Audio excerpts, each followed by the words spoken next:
1973. This is a bit of a deep dive. I done two previous videos on 1973. What a great year for albums. And this is sort of albums you might not see that often, or you may have seen, but not, once, I don't know, once in a while, I don't know. I do these every so often because there were so many good albums. And I'm going to start off with the Byrds. This isn't really a great album, but it's okay. They reformed, did an album. It's kind of a throwaway in a lot of ways. It's got a couple Neil Young covers on it. Don't need those. But there's a good song by Gene Clark on there that I really like. Now we have the New York Dolls, and this is their first album. They only put out two albums in the 70s. I think they put out some later on, but who cares? This is, I guess, glam rock, but not really. It's kind of just a straight, good rock and roll album, and they didn't last long because of excess, probably. But still, I like this album. When it came out, I thought, rock and roll is still here. There's no two ways about it. And then we got Jefferson Airplane, 30 seconds over Winterland, or is it 30 seconds? Yeah, it's like half a minute. 30 seconds over Winterland. This is a live album they put out pretty well at the end of their run. And there they are there. I guess David Freeberg is on here doing some vocals. And it's kind of, you can see the divisions in the band. There's the Hot Tuna sound, and then there's the Starship kind of sound developing. But all in all, I think it's a good, solid live album. Quite a bit different from Blessed's Pointed Little Head from the 60s. And then we have, this was my wife bought this album, The 8 Wives of Henry VIII. Or is it the 8 Wives? The 6 Wives, not the 6 Wives. The 6 Wives of Henry VIII by Rick Wakeman. And I listened to this album a lot too when it came out. We both did. And if you open it up, there's Rick there with all kinds of keyboards, electronics and stuff. I think this is his best solo album, and I haven't listened to it in a long time. I got to get back to it someday because it was a good album, and probably still is. And then this is another one of my wife's records, and this is Bruce Cockburn, and this is Night Visions, and this is a painting by Alex Colville, a famous painter, and you've got two famous Canadians here, all in one album. Well, he's on the cover, Alex Colville, but it's kind of neat. It's a horse running up a train track.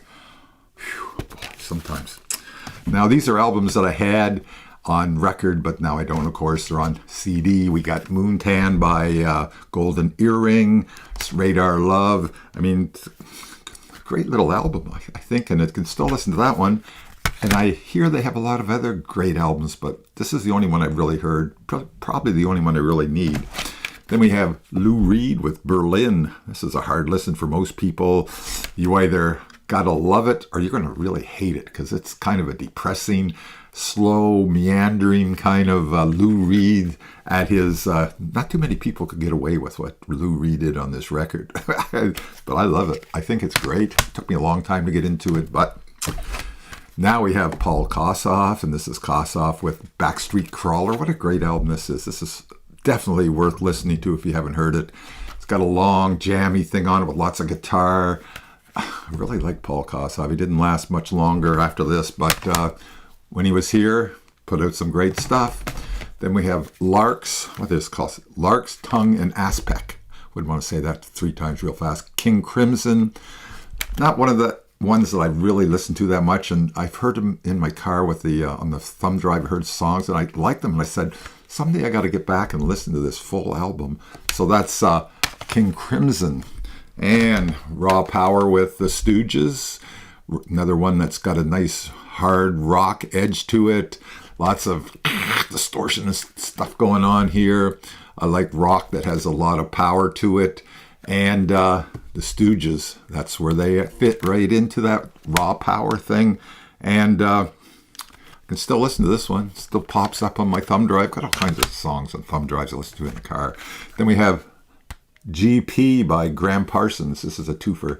It's this one here. It has a great cover, but you can't really tell here because it's divided in half, unfortunately. But it's called GP by Graham Parsons, and I took that rabbit hole a long time ago, dove into it, listened to everything I could find. There wasn't a lot of stuff there, but I found lots of extra stuff, and this was a good album. GP, I think it's still a good album. He only put out 2 solo albums, and that was the first one. Then these are a few albums that I got into in the 2025s, or the 2020s, I guess, about 5 years ago. And albums that I kind of missed the first time around, for whatever reason, because there's so much to listen to. And Roxy Music, this is their second album, and I never got this one. It was around all the time, and I just never got around to getting it. And For Your Pleasure, but I love it. There's a song about a blow-up doll on here, and it just doesn't get any better than that. It's just so weird. I mean, this is Roxy Music. Eno is in the band at this time. I think the last time he played with the band, but Roxy Music. Then Renaissance, just got into them, and their albums were all around at the same time too, but there was so much to listen to. Ashes to Ashes, never listened to this, but boy, I've got about 4 Renaissance albums now in the last couple of years, and I'm still listening. Great stuff. I don't know how I missed it. I mean, I knew they were there. Great singer, Annie, they're all great. And then we have another album that's it's kind of depressing, but it's just melodic and everything, and it's Tom Waits. I mean, I have a few albums by him, but I never got this one. This is his first album, Closing Time, and the Eagles covered Old 55 on here. As soon as I heard that, I said, Eagles did that song, and it's his song, and it's very moody album, but grows on you big time. That's Closing Time by Tom Waits.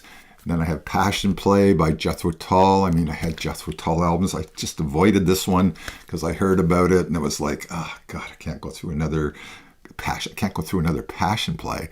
But then a few years ago, I bought it, listened to it for quite a while. Still can't really make head nor tails of it, but I enjoyed it. Passion Play by Jethro Tull. And last, we have Mr. Bob Dylan with Pat Garrett and Billy the Kid. Another album I didn't really at the time feel like I had to buy. It has instrumentals on it, and it's got Knocking on Heaven's Door, but it's from the movie, of course, and Dylan plays in the movie. And really, there is no reason for Dylan to be in that movie. I think his name in the movie is Nobody. Jeez. And it's like, oh, me? I was like, I don't know. He's just there because he did the soundtrack, I guess. So that's a little bit of a deep dive into 1973. So long.